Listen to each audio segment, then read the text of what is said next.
think my favorite part about the story that hasn't been mentioned is Gideon called Dad on the phone, and Dad's like, "Oh, what happened?" And Gideon's like, "Oh, there's just a little dent, no big deal." It's not that big. I was sitting in my room, and I come out, and Gene and Gideon were home, and I was talking to my sister. I'd been in my room all day. She was like, "Did you hear about Gene and Gideon's car accident?" I was like, "Wait, back up, what?" and then I talked to you guys, and Gideon told me the same story, and I didn't think anything of it. Then I went out the next morning to drive to work, and there's just a hole in the back of the Blazer, and I thought that was hilarious. A little bit bigger than your dent in the Blazer. That's true. I also got hit on the freeway one time. It wasn't my fault. I probably was driving too close to the person in front of me, but yeah, then I had two people come and rear-end me, and it didn't really leave much damage, like, visibly, but, like, the doors don't like to open anymore. It had a bunch of electrical I thought you were going to say the Blazer has an emotional scar from it. There's no physical damage. It's just emotional. It's just that poor car. He's needed to go to therapy. And Probably. We'll have to call up Jerem. How much does car therapy insurance cost?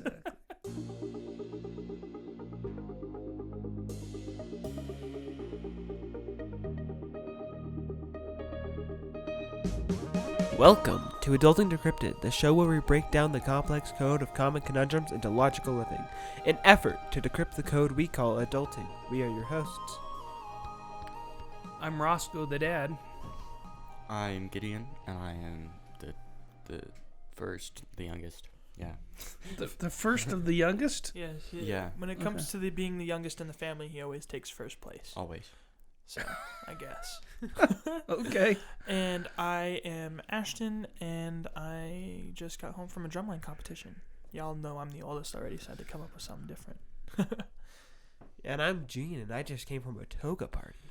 A toga party? Wait, Yeah. hold on. Tell me what that's all about. So, it was a toga party for the Ideas of March, which is like That was like the Ides of March. You're right. And it was like the 18th. It's like It's the 15th. 15th of March. And it's the 13th. And it's the 13th today. But I am really confused. it's a party for the for that one day in March, and it's the day Caesar got killed, and it was something else. Gotcha. Well. So it's just, I don't know, a thing. So did you celebrate it like Guy Fawkes Day? Like, instead of burning an effigy, you stabbed one?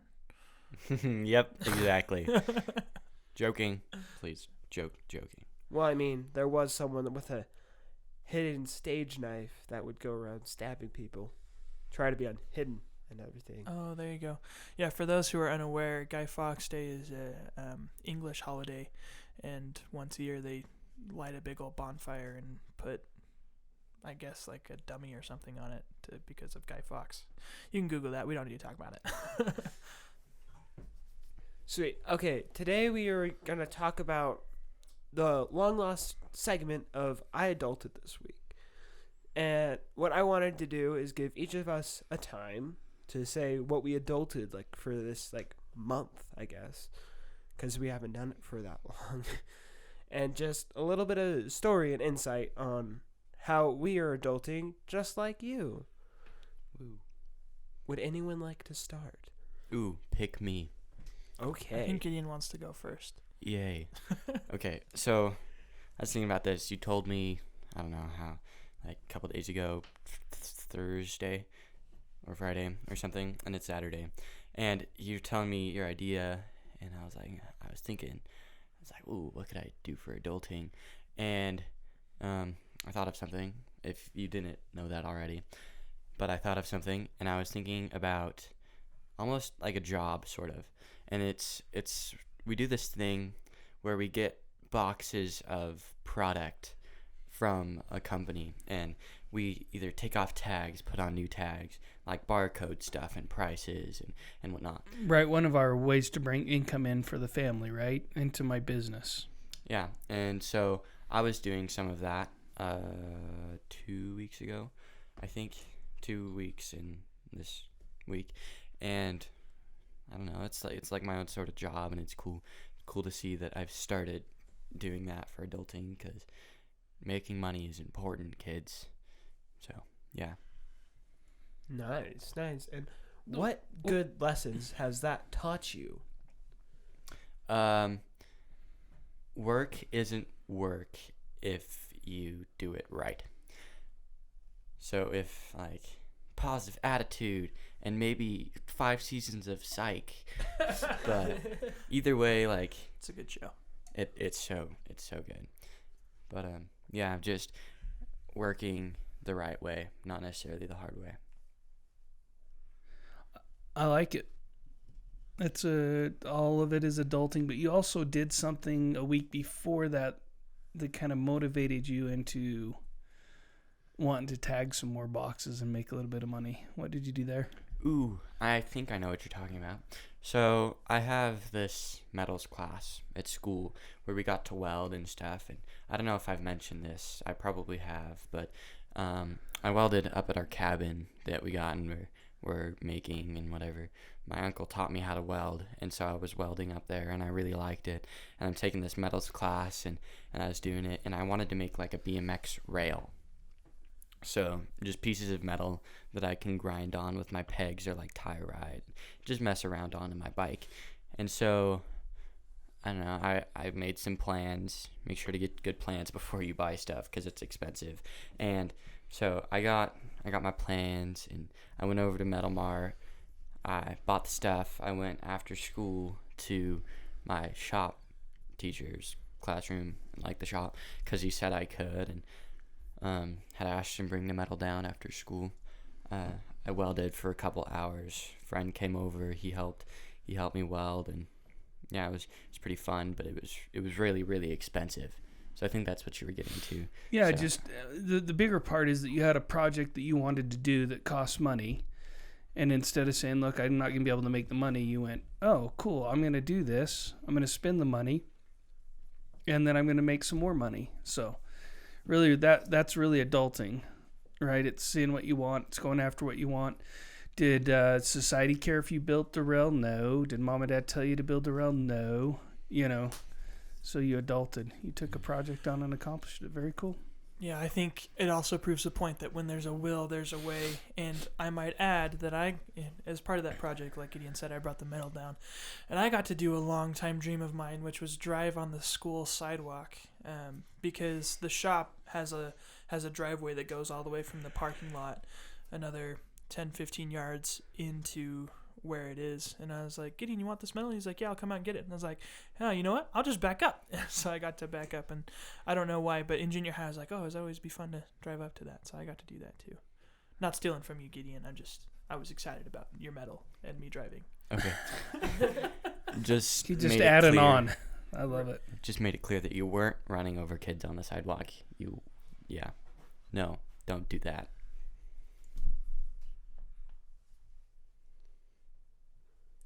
Well, something I'd like to talk about. Talking about cars and driving in places that you normally wouldn't. I recently, I know what you're talking about.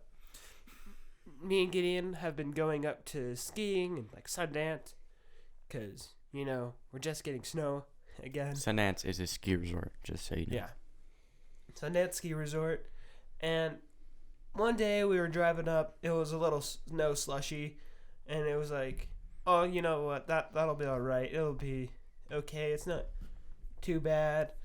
Like, I haven't slipped out yet, so I don't know what it is. It's fine.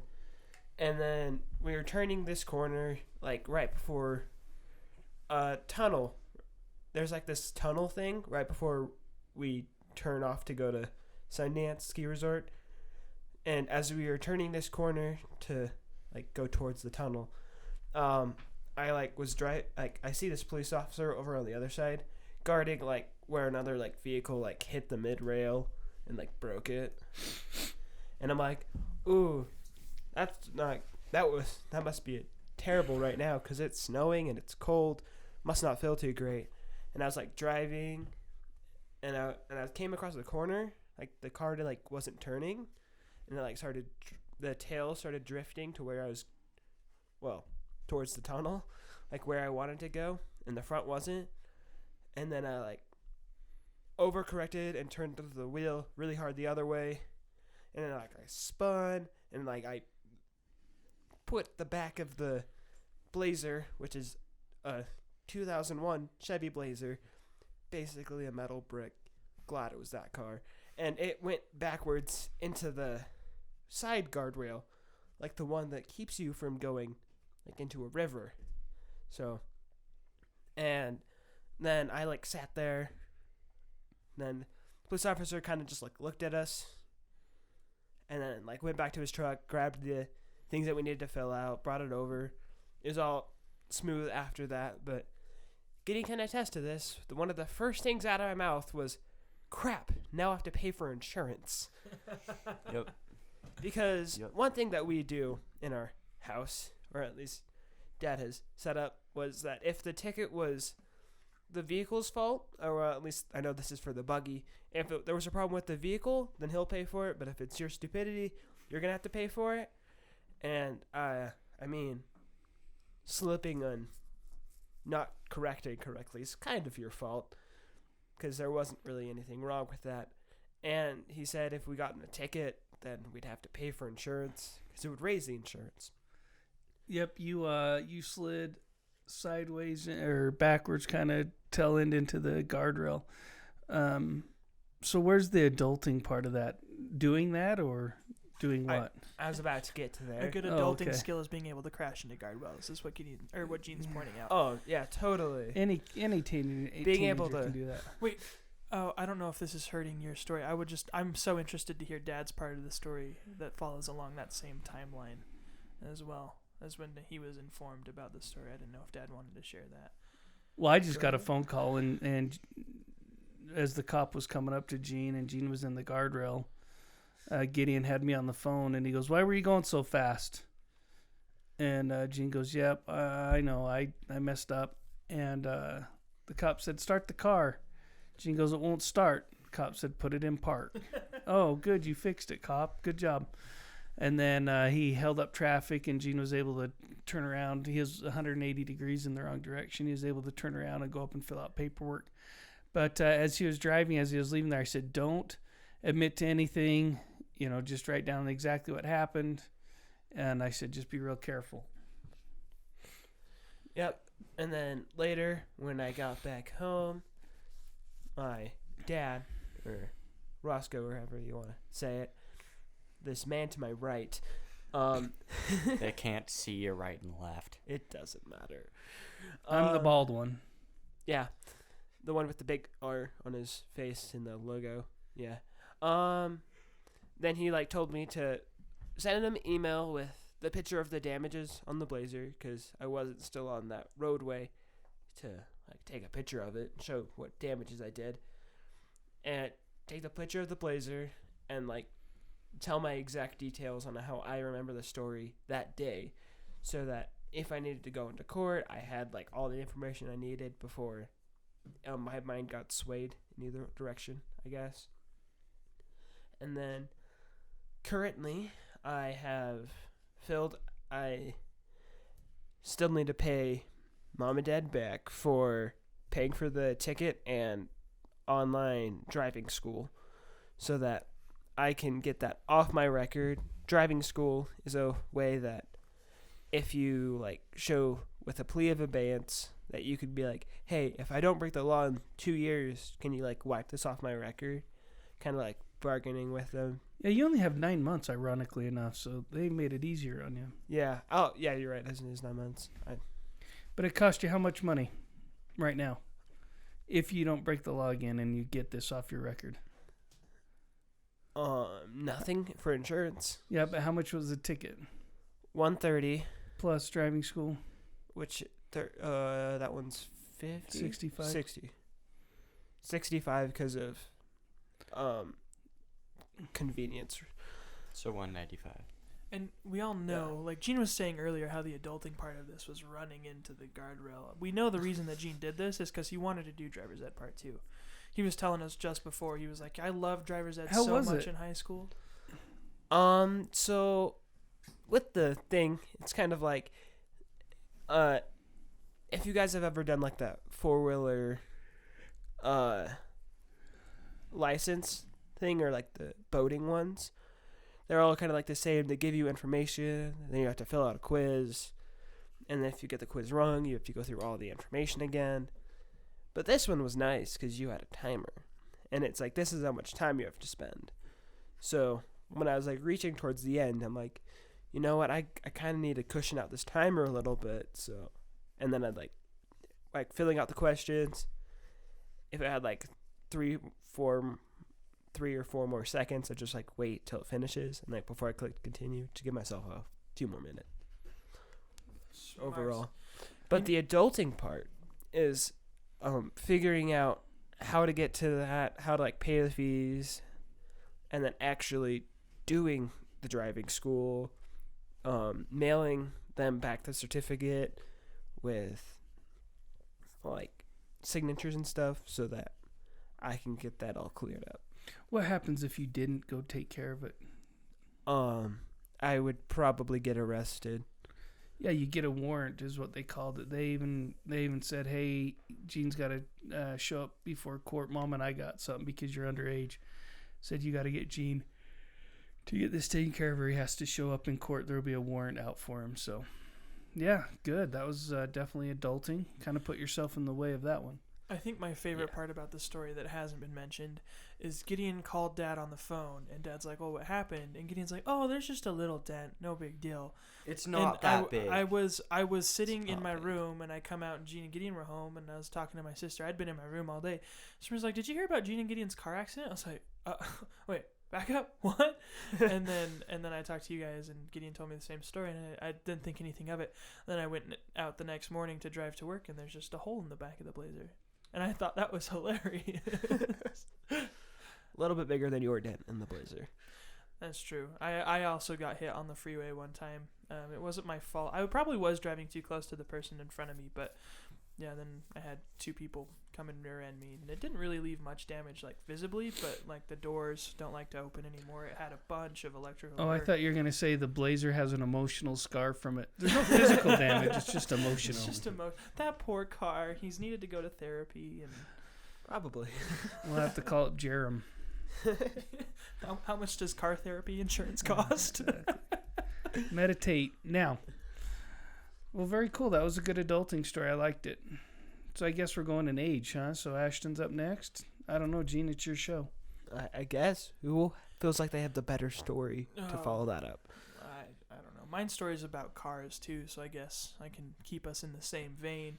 So I thought I would use my adulting quick second to kind of like follow up since I got my car, because originally we talked about car insurance and we talked about buying the first car. So I thought use this as a quick little follow up. I've been paying my payments on my car. That's been kind of an interesting thing. I've learned that you can get ahead in your payments because my payment's just like a normal amount each month. But if I pay twice that amount, it'll push it out 2 months, which has been an interesting learning point. And then the other thing that I learned really quickly is that the car costs a lot more than the car costs. You know what I mean? Yeah. Because I got the car and it was working great for a little while, and then once it started to get cold, once it got to winter, it stopped starting reliably, and I was starting to get concerned. And so I took it to AutoZone before I had to take a big trip up north, and they're like, "Oh, yep, your battery is dead. It's 7 years old. That's about its lifetime. You need to get a new one." And I said, "Okay, I need to get a new battery. How much does that cost?" And he goes, $200. And I was like, "Ugh, like that's a lot of money." And so I bought a new battery, put it in, and it had been just fine until a couple weeks ago. I don't know how long it had been happening, but my air conditioning was making a terrible noise. I'd turn on the AC in my car, and it would sound basically like a motorcycle if it had just been muffled, you know, like. And I was like, this is my air. This should not be happening. But I didn't have time. I was doing stuff, and I was like, I probably can't fix it anyway. It's just the car. That's how it came. And then my service light goes off saying I need to get a car service, and I'm going, great, more stuff to throw money at a car. This is awesome. Gas is expensive. That's another thing. But so I was talking to my mom, and it's like, okay, how much does a service normally cost? Could I take it in right after work? She goes, yeah, the shop we go to, they cost normally about $40-50. You take a coupon, it gets a little bit cheaper. I said, yeah, I can swing that. That's fine. Call up the shop, and apparently since I have a VW Bug, instead of costing the $40, You have a VW Bug? or Jetta VW. I'm so used to saying VW Bug like all I know. together. So There's not much difference between the blue car and the red car. Except one's a convertible. That's true. Just It not doesn't fancy. convert. Could be hint it's not my car. But so I called up the shop and I said, yeah, I just need to bring in my Jetta. Wondering if you could tell me how much I'm probably going to spend on a service. And they go, well, since it's a European car, it takes a fully synthetic oil, and it's going to cost you around $100 to get it serviced here. And I went, no, I will not be doing that, because $40 to $100 is a huge jump. And so I said, well, time to go figure out how to change the oil in my car, because my dad was helpful when we were younger. He'd always have us come out and change tires, change oil, and we spent countless hours on the VW Bug, pulling stuff out, putting stuff on. I'm a meanie. I Gene appreciate shakes it. his head. Yes, he is. Yep. We've done alternators. We've done serpentine belts. But go ahead. There's another lesson to be had there, but I appreciate it. But so I went and figured out how much this stuff was going to cost, and I was realizing buying all the equipment was going to cost me around $60, and I'm going, okay, well, I mean, it's still cheaper than the $100, so I'll go get it. Went out to AutoZone, hooked me up with a deal, got me my oil, the filter, which is something I forgot you had to change. You have to change a filter when you change your oil, and an air filter. So yeah, I got that all for like $40, which is great. Which is cheaper than a service. Well, and the funny part to me, Ashton, is that we have done it. I've had you do it, but until you have to go to the store and actually do it, then you're like, oh, yeah. Well, right, because... It's one thing to talk about it, because we talked about car maintenance as even one of the earlier episodes. And it was my episode. So I find it funny that you're like, oh, now that I am actually adulting and I own a car, it is more expensive than I thought. So it's funny to me. It's more expensive, and you forget some of the steps, because I mean, when you go and change the oil with Dad, he's like, okay, I'm gonna go into AutoZone, pick up what we need real quick, and then come back to the house with me, change the oil. And so that whole part of the process was brand new to me as well. Anyway, so I looked up one or two YouTube videos just to make sure I knew exactly what I was doing. Pulled the car out, or put the oil out. Pro tip, let the car sit for a little bit before you go to change the oil, because the oil will be warm. I was lucky because I drove it home, and then we took a second trying to figure out how to get my car into the garage. So it cooled down a bit, but when I was pulling that screw out, so oil plug? Yeah, the plug out to let the oil drain out, I got a nice scare because it was a little warm. I was like, throw some of the oil around. That's a good point. So... Good call out. Yeah, I learned that. So after I changed everything, finished up, I think all in all it took me about 45 minutes. And I said, you know what? I've been pulling apart this car. I just changed the air filter. I'm curious if I can fix the air in my car, because I'm tired of having this loud noise. Because the problem was, I really like my music in my car, and I also like to be warm in the morning. But the problem was I couldn't turn my air all the way up because it'd get too loud for me to hear my music and to be warm. And silly me, I just sacrificed my warmth from my music. So it was time to come up with a solution. So looked up another short video. After winter's almost done, he decides this. Right, pretty much. Well, that's true. But I was like, I'm in the project. I'm going to just keep going. So I figured out that all cars have a cabin air filter. And I think generally it's underneath the passenger side glove box. Yeah, I'd say that's a high probability. Sometimes it's in the center, but yeah. Yeah.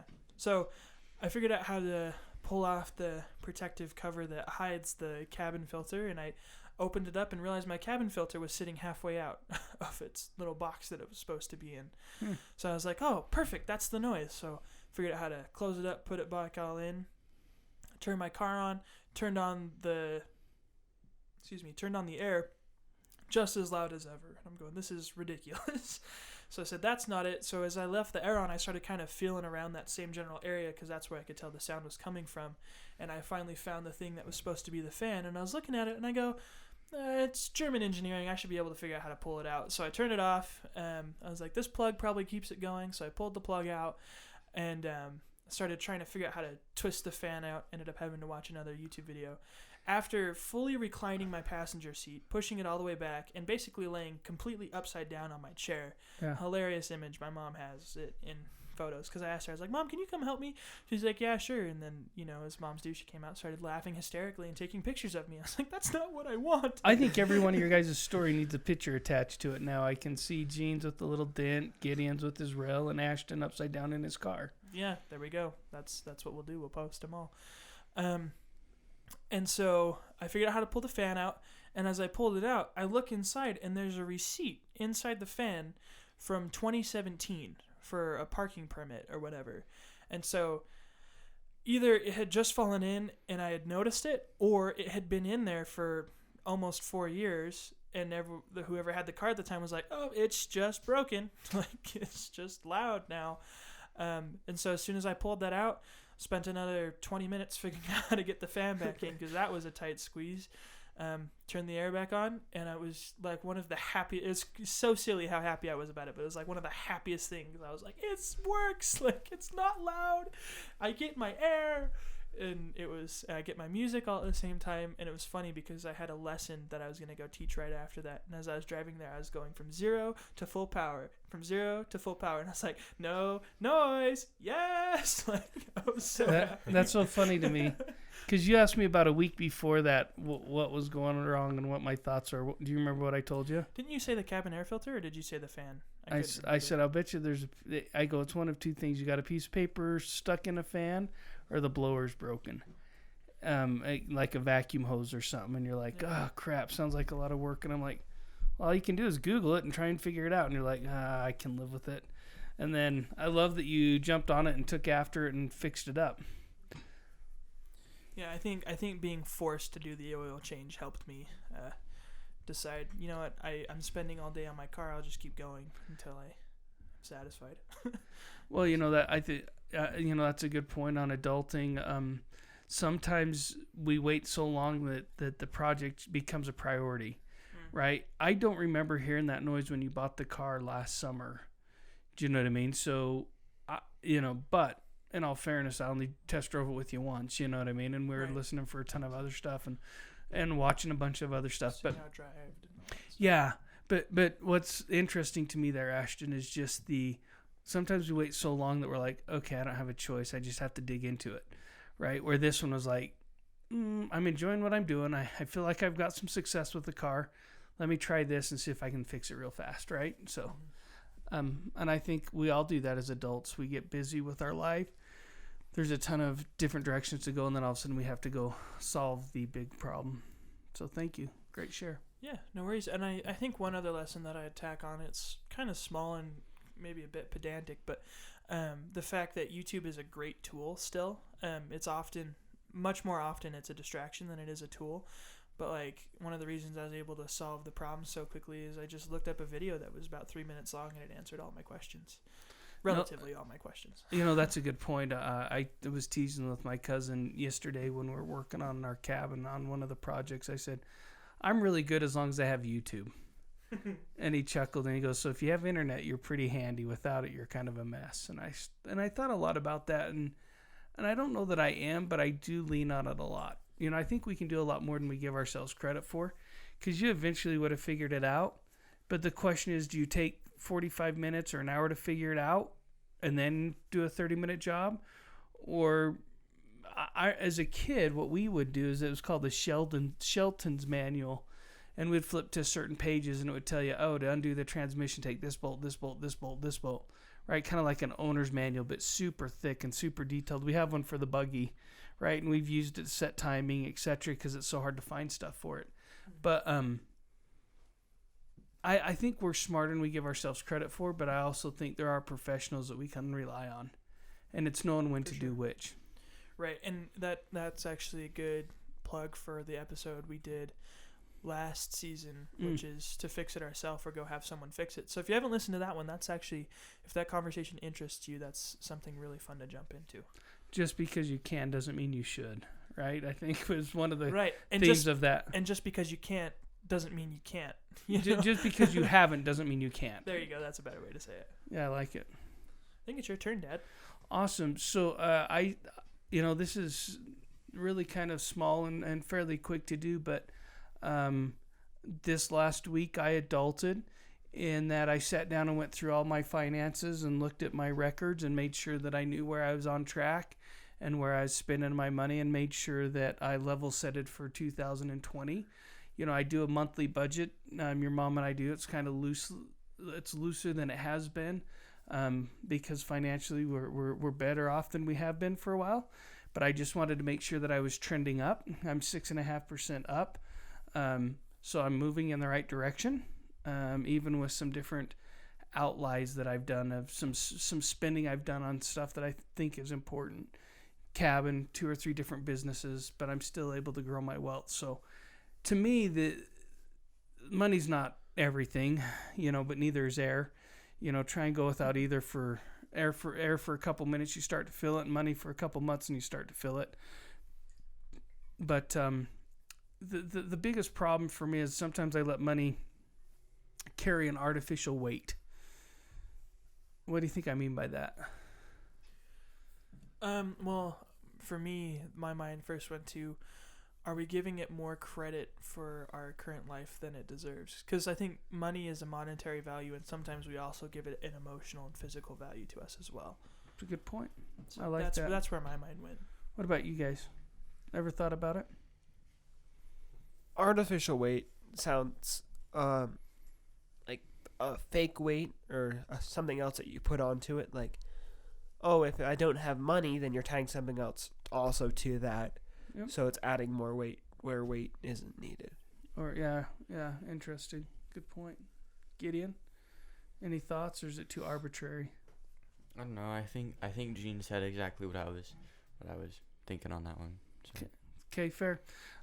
Ashton, you went over to Australia. You were out of the country for a bit.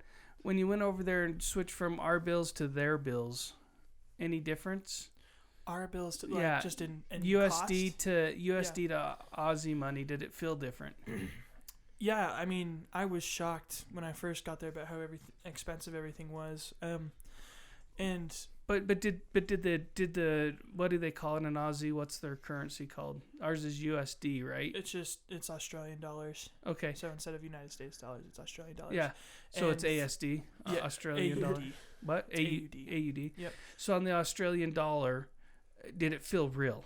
Right? And what I'm asking is, if I showed you $100 bill, that instantly has meaning to you.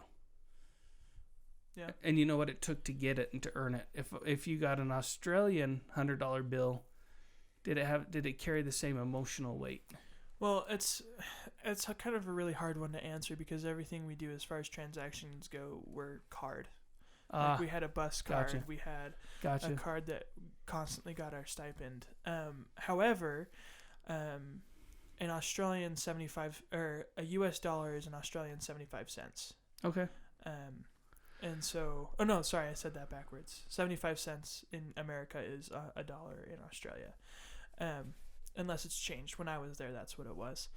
And I just remember going, wow, everything here is much more expensive than it is in America. Like, it was $10 for a sandwich at McDonald's, and they paid their their rent every other week instead of monthly. But the numbers behind it, they would pay $400. They call it a fortnight, $400 a fortnight, and we'd pay $400 a month, which was really interesting to me. So the money there still definitely carried value. Right. But it was interesting to see how the different cultures, the different lifestyle all weighed into the meaning behind the funds. Yeah, go ahead. For like, I don't know, it doesn't really have much to do with the conversation, but I'm kind of just curious. So for like that $10 McDonald's sandwich or whatever, was that $10 US or $10 Aussie dollars? Australian. 10 Australian. So really it's $7.50, which is pretty close to what we'd pay now, right? Oh, for a value meal, not just for, Right. a hamburger. That was just a sandwich. So. Oh, so it is quite a bit more. Yeah. So, the reason why I asked that is because I've traveled a lot, right? Been in a lot of different countries, and I was recently in Costa Rica with Michelle, and they have colonials, and to me, there wasn't an emotional attachment to it. If I had to spend 100 of those, it was like, oh, it's 100. I don't know what that means here. But if I have to take $100 American dollars and hand it to somebody, there's an emotional connection because I've tied my worth to that $100 somehow. Or you've tied a worth to it. Yeah, well, and sometimes mine, right? In the sense that the more you make, the more you have, the more people give you prestige. There's a song, a line in Fiddler on the Roof, where he says, "If I was a rich man, you know." Yep, and he talks about it wouldn't matter if I was right or whether I was wrong. They'd still ask me for advice if I was a wealthy man. And it's so true that we put this value on monetary things. So sometimes you get so nervous about looking at it because you're like, well, if I don't look, then I don't know, and then my self-worth won't be attacked. Well, if you can separate that and say, look, my worth as a person is irregardless of what my bank has, but I also have to be wise and manage what my bank has so that I'm ready for the future that I've planned and that I've prepped. I think that's a very adult process. So I know we've talked about budgets in the past and stuff, but that's one for me that was an adulting moment. It only took me about 20 minutes, so it was pretty straightforward, pretty easy, but it was part of my monthly ritual. So I think, to me, that's a very important part of adulting. So, Gene, it sounds like we did what we did. We did a car wreck. Oh, no, we started with Gideon, which was setting a goal and going for it. We have a podcast about it. Then what did we have? We have Gideon with a... Okay, just going through all of them again. Gideon has a rail and tagging for the rail, or Yep. building a rail, so he had a tag, or however you want to say that. And then so we've got a goals episode you could listen that talks about what he did. Yeah, goals, and then you got car maintenance, kind of. Well, no, yours was paying more, the government. Yours is more car insurance, right? Which would have Jeff Hillhouse. Yep. We did a big episode on that. We've got 2 episodes on that. So that's fair. One was car, one was more general insurance. But yep, good point. And then we have Ashton, which is when to fix and how to fix / do it myself or pay somebody. Right. I don't know if those are the same, but yeah. We've got episodes for both of those as well. And then for yours, we have a budgeting one, and budgeting episode because you budgeted properly. Perfect. Thank you for listening to this week's episode of Adulting Decrypted. We really enjoyed having this week's conversation, and we hope you did as well. If you ever want to comment on the topics, you can send us a message to our website, adultingdecrypted.com, our email, adultingdecrypted@gmail.com, or through our Instagram, Facebook, and LinkedIn accounts at Adulting Decrypted. If you have any topics for the show that you would like us to talk about, or if you are a parent and want us to talk about something your kids should know, send us a message on any of the accounts mentioned. If you'd like to be a guest or have an idea for someone you think we should have on our show, feel free to send us an email detailing your thoughts to adultingdecrypted@gmail.com. Adulting is teamwork. We have merch. If you want to show off your Adulting Decrypted pride, check out our website, adultingdecrypted.com, or our partner website with shop.spreadshirt.com/adulting-decrypted. Lastly, if you enjoyed the show, please consider supporting us on our Patreon at Adulting Decrypted. Along with the benefits that come with our Patreon, and trust us, there are some pretty good ones in there, you will not only be helping us continue in the effort to make great content, but you will be part of a community of individuals all trying their best to adult. We appreciate you listening, enjoying, and leaving your positive reviews. Now, the special song from Gene and Gideon.